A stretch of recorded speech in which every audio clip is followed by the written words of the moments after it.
This is the part 2 video on Gonioscopy from Shield's textbook of Glaucoma 6th edition, chapter 3, page number 44. Okay. So in the last video,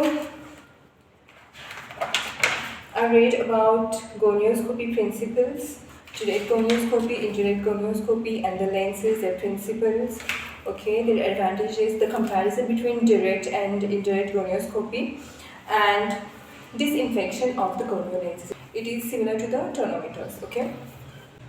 In this video, we'll see the gonioscopic appearance of the normal anterior chamber angle, and in short, what is cycloscopy, and other methods also to visualize the anterior chamber angle.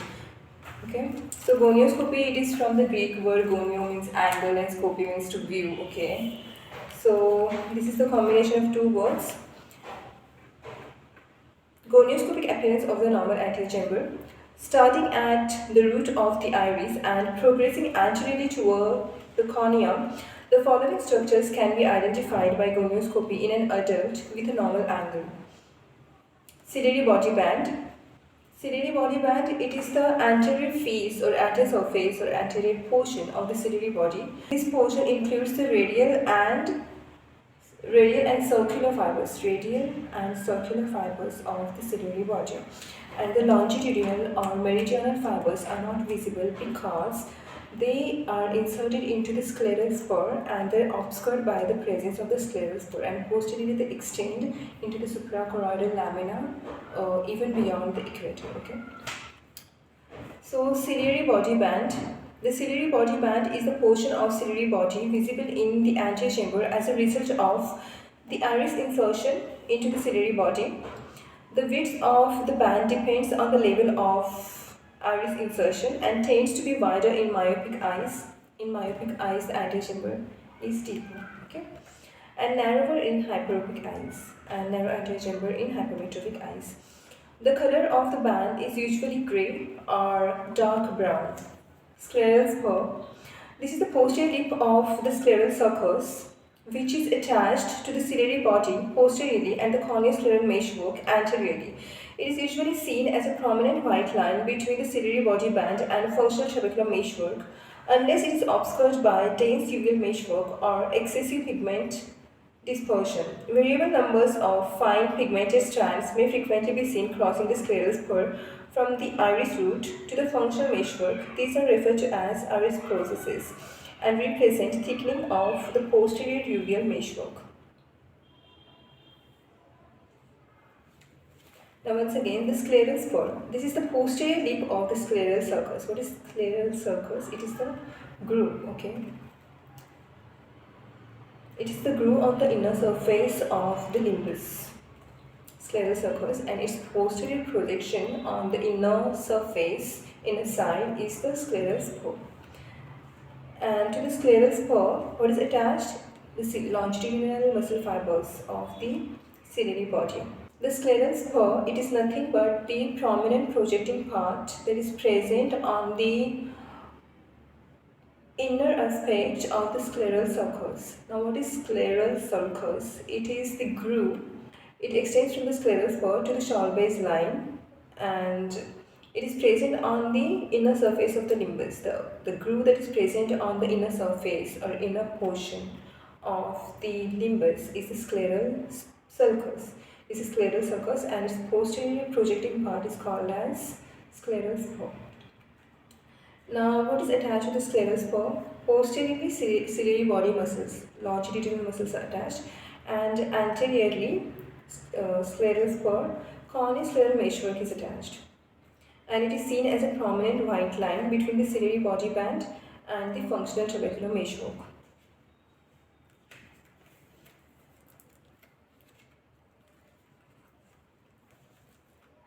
Functional trabecular meshwork. This is seen as pigmented band just anterior to the scleral spur.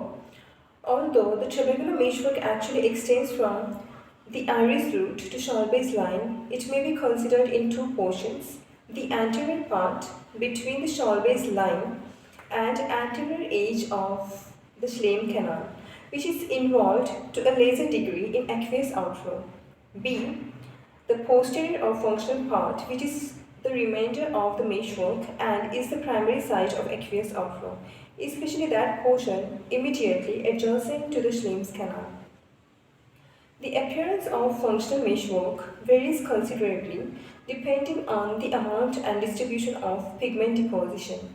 The tubercular meshwork has no pigment at birth, but with age, color develops from faint tan to dark brown, depending on the degree of pigment dispersion in the anterior chamber. The distribution of pigment may be homogeneous for 360 degrees in some eyes and irregular in others.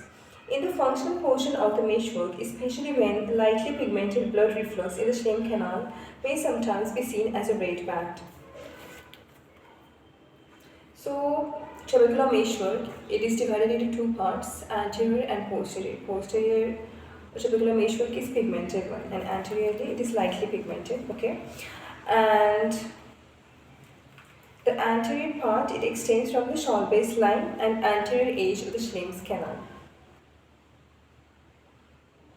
and posterior from the anterior edge of the Schlemm's canal to the scleral spur. The appearance of even the ciliary body, okay. I should stop saying okay, it's like irritating when I hear myself while editing the video. When I say okay, it irritates myself, so I should stop saying okay, it's very irritating. The appearance of the functional meshwork varies considerably depending on the amount of distribution of the pigment deposition. So at birth, the tubercular meshwork is not pigmented. The tubercular meshwork has no pigmentation at birth, but with age the color develops from faint tan to dark brown, depending on the degree of pigment dispersion in the anterior chamber. The distribution of pigment may be homogeneous for 360 degrees in some eyes and irregular in others. In the functional portion of the meshwork, especially when lightly pigmented blood reflux in the Schlemm's canal may sometimes be seen as a red band.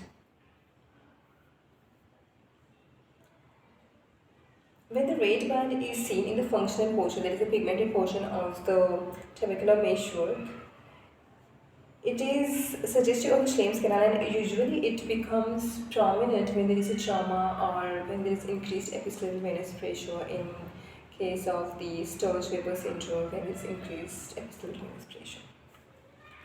So that was all about the tubercular meshwork. I am repeating it because it's very small. Only 2 pages are there. Okay? Not even 2 pages. 1.5 page only. So I can repeat the things. Okay, it is heavily pigmented in pseudo-exfoliation glaucoma and pigment dispersion, homogeneous appearance in pigment dispersion syndrome, and it is patchy, blotchy appearance and irregularly dark pigmentation of the tubercular meshwork. It's seen in the pseudo-exfoliation syndrome, along with the other findings of the pseudo-exfoliation syndrome. Shawl base line. The shawl base line is the junction between the antechamber angle structures and the cornea. It's a fine ridge just anterior to the meshwork and is often identified by a small buildup of the pigment, especially inferiorly, by using a thin slit beam at slightly oblique angle. This line can be identified by the corneal wedge created by light wedge created at the junction between the inner light beam along the corneal endothelium and the outer light beam along the corneal scleral junction. I have a very beautiful video how to identify the shawl base line. I'm gonna add this at the end of this video, how to identify the shawl base line by corneal wedge method, okay, by creating a corneal wedge using the slit lamp, and how to do that, and how to identify the shawl base line, and why it is significant to locate the shawl base line and to confirm the location of the shawl base line, why it is important. That also that ophthalmologist has explained very nicely with the example. So you should see that video for sure at the end of this video for your own understanding. Normal blood vessels. Blood vessels are normally not seen in the angle, although loops from the major arterial circle may appear in front of the ciliary body band and less commonly over the scleral spur and tubercular meshwork. These vessels typically take a circumferential route in the angle. Okay, normally the blood vessels are not seen, but when they are seen, Then we have to distinguish between the neovascularization of the angle and the normal vessels. The normal vessels are what? Normal vessels are circumferential, okay?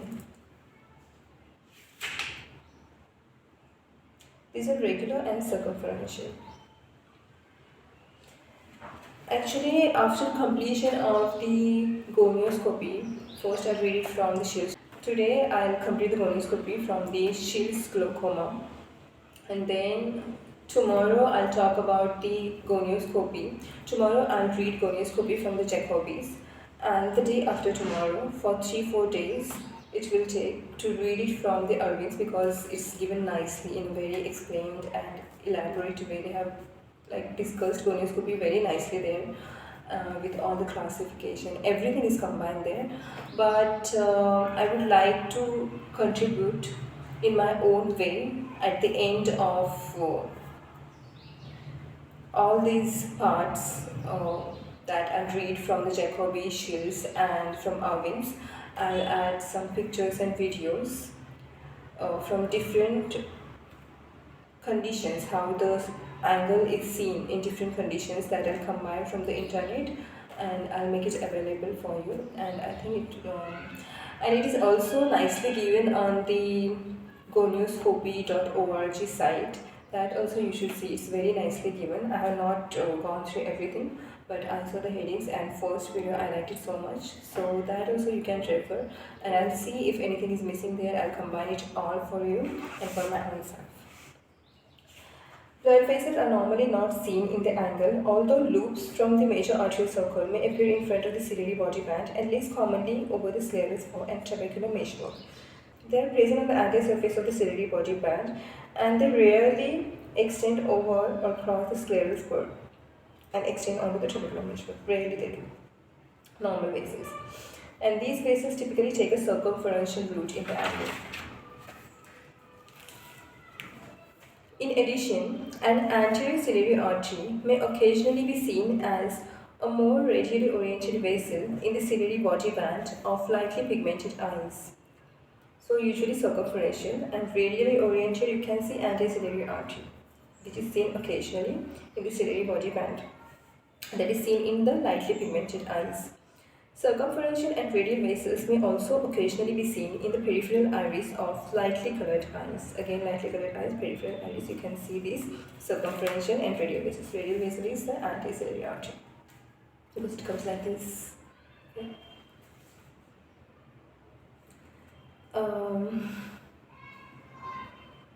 In a study of 100 patients with abnormal antechamber angle vascularization of unknown cause, 60 patients had normal angle vessels in both eyes and 10 patients had normal angle vessels in one eye. Radial vessels were more common in the peripheral iris, whereas the circumferential type was more common on the ciliary body band. So, they studied 100 patients with abnormal antechamber angle vascularization of unknown cause. Out of these 16 patients had normal angle vessels in both the eyes. 10 patients had normal angle vessels in one eye. So 26 out of 100 patients, 26 patients had the normal vessels, out of which 16 had in the both eyes and 10 having in the one eye.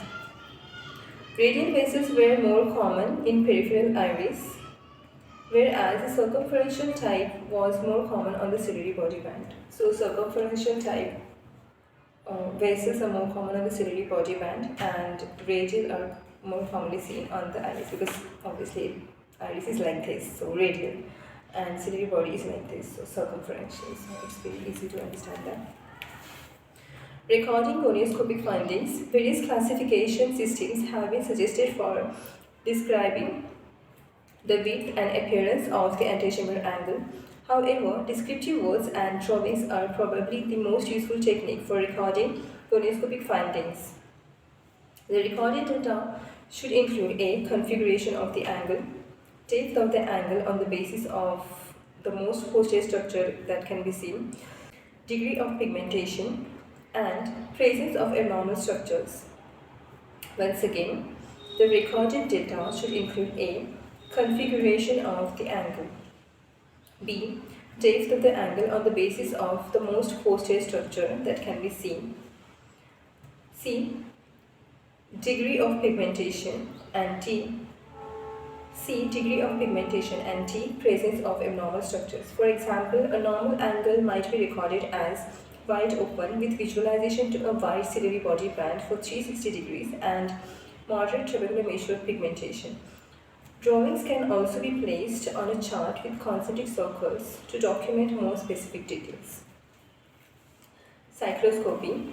This technique allows direct visualization of ciliary processes under spatial circumstances such as the presence of an iridectomy, wide iris retraction, and iridia, and in some patients with aphakia.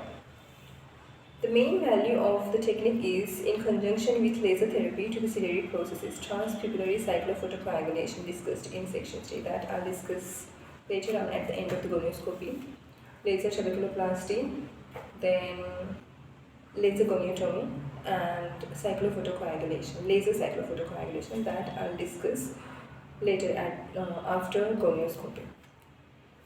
So cycloscopy is the visualization of the ciliary processes, direct visualization of the ciliary processes at a spatial circumference. Obviously we cannot see them because of the iris, okay, at root of the iris and iris we cannot see the ciliary processes.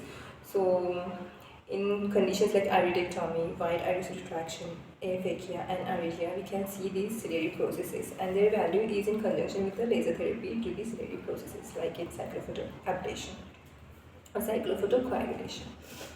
Transpupillary cyclophotocoagulation. High resolution ultrasound biomicroscopy.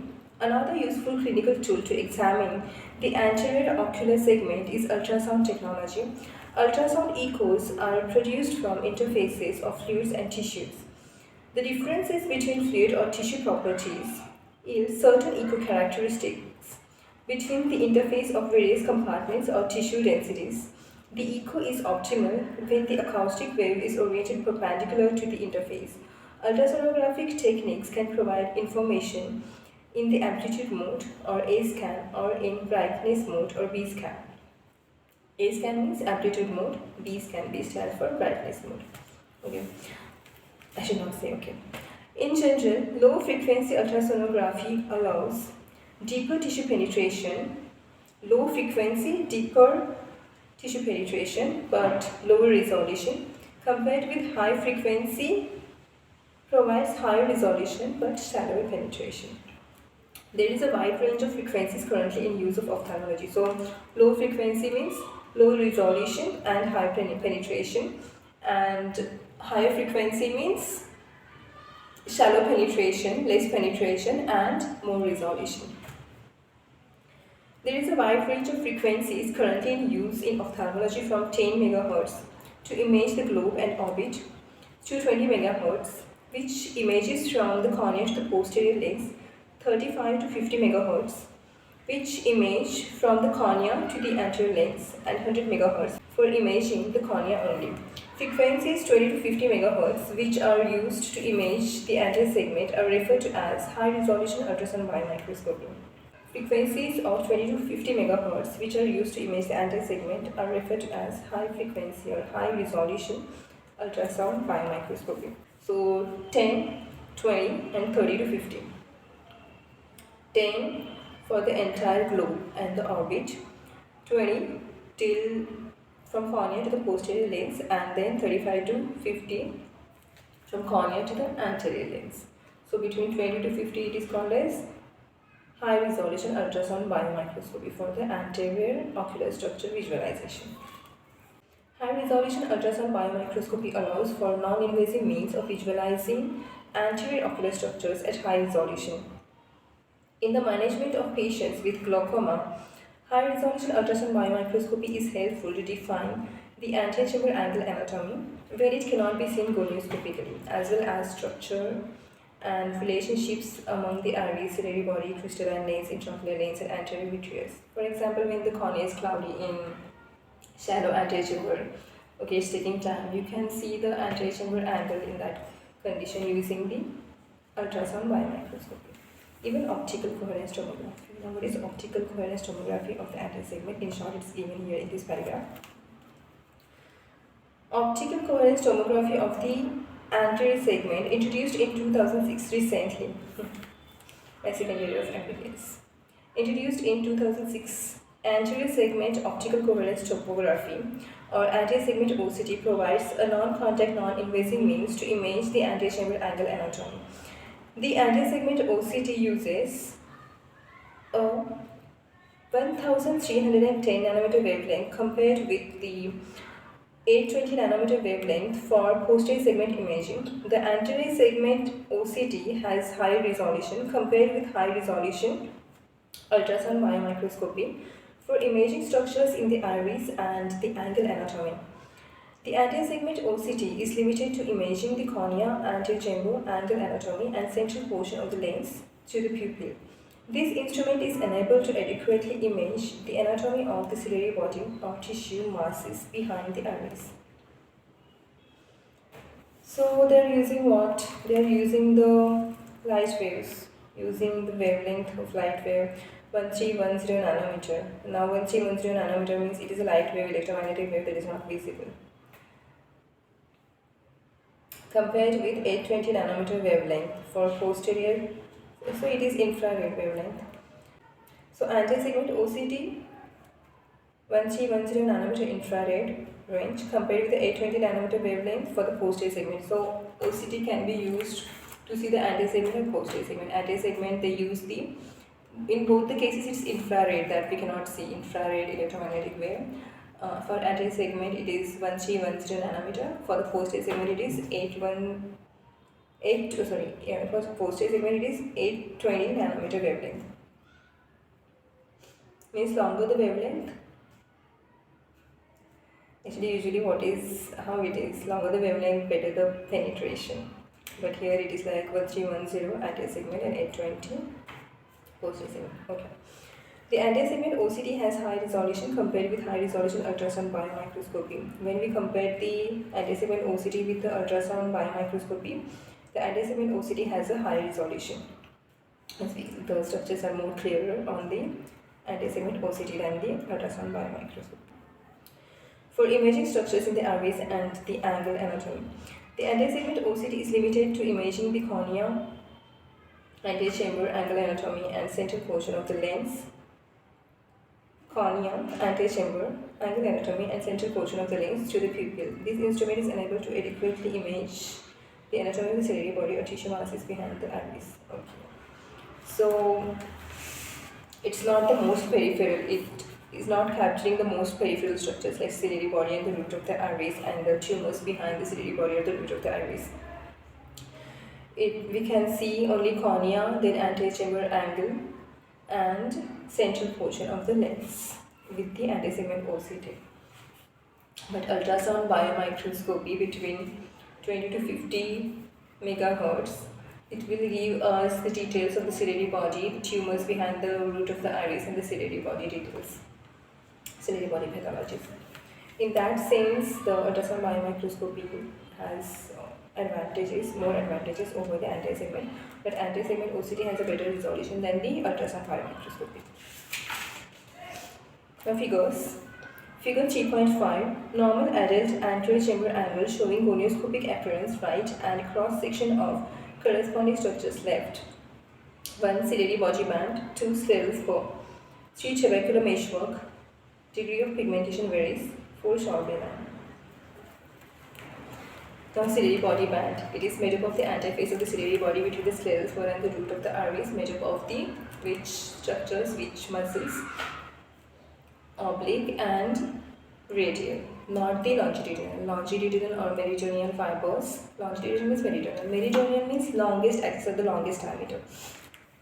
So meridional fibers are obscured by the scleral spur. Now scleral spur is seen as a prominent white line. It is nothing but the projecting part of the scleral sulcus. Okay, scleral sulcus is nothing but the groove on the inner surface of the limbus, extending from the Chauvet line or descemet membrane ending to the scleral spur here. Then it is seen as a prominent white line. Now trabecular meshwork, it is divided into two parts, anterior and posterior. It is the pigmented part. Posterior one is the most pigmented part. Anterior part extends from the Chauvet line to the anterior edge of the Schlemm's canal, and beyond that, from the anterior edge of the Schlemm's canal to the ciliary body, it is the trabecular meshwork functional part, that is the more pigmented part. So actually, trabecular meshwork extends from the iris root, not even ciliary body, it extends from the Schwalbe's line to the iris root. That you remember. Now Schwalbe line is again the white line, but how to differentiate between the scleral spur and Schwalbe line, and how to see when it is a closed angle, especially in children. Okay, so in children actually we use the direct gonioscopy. Okay, so corneal wedge is not possible with the direct gonioscopy. I don't think it is possible. I have not witnessed direct gonioscopy, but as long as they have described that we cannot adjust the illumination with handheld focal illuminator, I don't think corneal wedge identification is possible. So in angle closure cases, it is usually very important to identify the Schwalbe's line. Okay, for the grading of the angle. I should not say okay again. Schwalbe's line. So it is present at the end of the decimus membrane. It's a prominent line, and when it's very prominent, it is called as posterior embryo. So it is seen in Axenfeld and Rieger's anomalies, Axenfeld Rieger syndromes that we have already discussed. You can see that Axenfeld Rieger syndrome part. I mean that glaucoma videos, I started from that video only, Axenfeld Rieger syndrome. So there you can see what is posterior embryo toxon and how it is seen.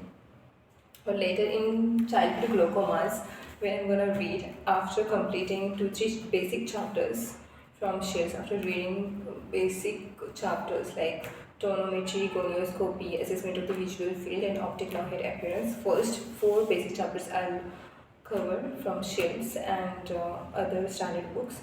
Then I'll talk about the childhood glaucoma also. In that, I'll talk about Axenfeld Rieger syndrome once again with the pictures, more pictures. In previous videos, I think I have not added pictures. Many pictures I have not added. So figure 3.6. And one more thing I missed, the trabecular meshwork. Sometimes red band or red line is seen in the region of the trabecular meshwork, and it is Schlemm's canal. Okay, blood reflux in the Schlemm's canal that is seen in the traumatic cases or increased episcleral venous pressure cases, for example, Sturge-Weber syndrome. Now figure 3.6a, figure A from 3.6. Going from iris eye to the cornea, C, the structures normally seen by gonioscopy in the open adult anterior chamber angle are the ciliary body band, scleral spur, and the functional portion of the trabecular meshwork TM. Then B, figure B. In this eye, the ciliary body band is light grey. Trabecular meshwork is heavily pigmented. The thinner pigmented line above the meshwork arrow is Schwalbe's line, more easily seen in some eyes because of pigment built up along the bridge, especially in the inferior quadrants. So the pigmented line that is anterior to the Schwalbe's line is called as Saint-Paul's line. It is seen in the pseudoexfoliation syndrome in case of the trauma also, especially in the pseudoexfoliation syndrome and pigment dispersion glaucoma. Now figure C. Whereas the ciliary body band may appear dark brown in some eyes, for example A above, it may be a slate grey band in others as seen in this image just above the iris root. Also note the numerous iris processes which typically extend across the ciliary body band and scleral spur to the trabecular meshwork, which is medium brown in this image. D. Sometimes helpful in identifying the location of a lightly pigmented trabecular meshwork is a blood reflux in the Schlemm's canal. They have shown blood reflux in the Schlemm's canal in figure T. You can see the red line.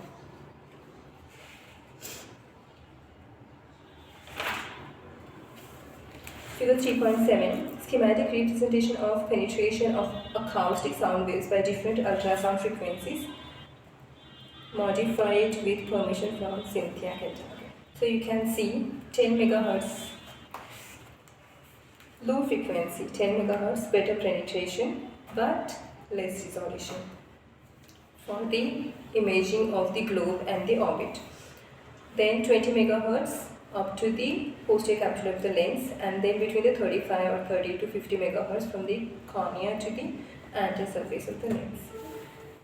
So that was all about the gonioscopy in short from Shields' textbook of glaucoma. I conclude there are other 2 points: aqueous humor dynamics, fluorophotometry, and measurement of the episkeletal menstruation and tonography. That I'll talk in short, I'll read in short after I finish the gonioscopy from Arvind also. So right now I'm not gonna discuss about that thing. So at this end of the video, I'm gonna post corneal wedge, how to identify the Schwalbe's line, making the corneal wedge. Okay. At the end of this video, I'm gonna post a very nice video from a very good ophthalmologist who is specialized in glaucoma and cornea. Okay, his super specialty is in the glaucoma and cornea, and he's a very I like his videos. I have seen his gonioscopy videos; they're excellent, and therefore exercises also you can. I'll just share the link also in the description box, and yeah, you see how to identify the Schwalbe's line using the corneal wedge. And in the next video, I'll talk about the gonioscopy from Jacobi. In the Jacobi, they have not described the grading of the classification of anterior chamber angle. That we'll see in, that is the sheet classification, Schaffer classification, then Spade classification, modified Foster classification of anterior chamber angle. Then after that, anterior chamber angle, Van Herrick's technique to grade the depth of the anterior chamber angle. That also, and the technique to, the standard technique to assess the depth of the anterior chamber angle at the periphery. That video and grading also I'll talk at the end of the gonioscopy series. That will be after reading the Arvind's only. So be patient. If you want to see the gradings and all, you can just follow up the series of the glaucoma if you're interested. So that was all about it. And reading the textbook, because after whenever I watch the videos, everything is covered, but some things are missed. And even in one book, everything is not given. So I'm combining all the standard books and the pictures and videos I like on the YouTube and on the internet. And I'm reading the books because no video on the internet can substitute the standard textbook. So I'm reading the standard textbook, and there are no audiobooks on YouTube of standard ophthalmology books. So it gave me an idea that let us make audiobooks. Means I don't have the memory in my cells, so I'm sharing it here because their text charge is like 650 rupees per month, and I need like 1 TB, 2 TB memory to store my all videos. So I decided to use YouTube channel, whether anyone is gonna see or not, I don't care honestly. But if people are seeing and getting benefited, it's good. But I myself am getting benefited because sometimes my eyes, they burn. Even if I read a book, I get very tired and I get sleepy. So when I hear something, even if I'm sleepy, when I hear something, I remember it well because I have already read it and I have already seen the pictures. So if I hear these things, it helps me to revise the things nicely when I'm tired, otherwise I can read. So that gave me an idea to make audiobooks. But my accent and my pronunciations are not so correct, so I'm working on that also to sound better and nicer and softer. So for that also I'm practicing. I'm referring some good YouTube videos to improve my accent and pronunciations. So thank you so much for listening to me patiently. Bye.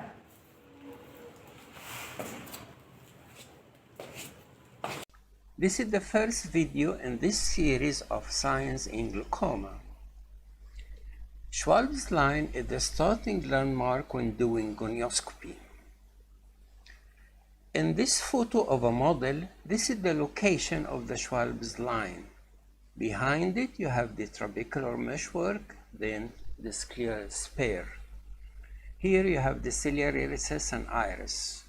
We all know that aqueous passes through the trabecular meshwork to reach to the canal schlemm. So you need to start by identifying the Schwalb's line so you can see whether the trabecular meshwork is visible or not. So this is the starting point.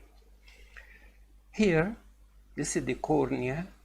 Section in a cornea on a slit lamp, you're going to see inner and outer surface and in between translucent tissue. On the other hand, back here in the area of the trabecular meshwork and the scleral zone, you're going to see only inner surface. This is the location of the Schwalb's line between the cornea with inner and outer surface and translucent in between, and sclera, which is opaque. This is the extent of the Schwalb's line. Actually, this model is not accurate. It should be like that. We all know that the cornea wedge is inserted into the opaque sclera. So in reality, you are going to see this area translucent, this area opaque. If you follow to the inner surface, this is the location of the Schwalb's line. I put the model on a slit lamp. You can see in the upper part section in the cornea with inner and outer surface, while in the lower part only inner surface. This is the trabecular meshwork. It's opaque. And this is the location of the Schwalb's line. This is the starting point. In a patient, this is the way it's going to look. This is the wedge shape of the cornea. If you follow this wedge, this is the location of the Schwalb's line. You have to identify it by a section. This point here, where there is translucent in between anteriorly and opaque posteriorly. Once you see this, you can identify the rest of angle structures.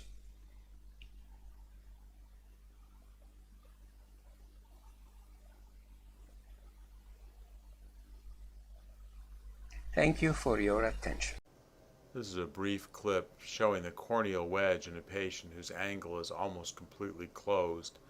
Notice that the anterior and posterior beams come together at the iris insertion. The corneal wedge described by Posner and Gorin in 1967 is formed by the sharp transition of clear cornea to opaque sclera, with the tip of the wedge indicating the level of Schwalbe's line. It is easiest to learn in a wide open angle where you understand the anatomy already. One uses a slit beam angled in at about 20 degrees, a high intensity light, and narrowing the beam, one can identify the corneal wedge and the level of Schwalbe's line. The technique is not easy to learn, but once mastered will become very useful in identifying questionable angles. You might wonder whether this is an open angle with no trabecular pigmentation or synechial closure. One uses the corneal wedge to answer the question. High intensity light, and the wedge indicates the level of Schwalbe's line. The angle is wide open.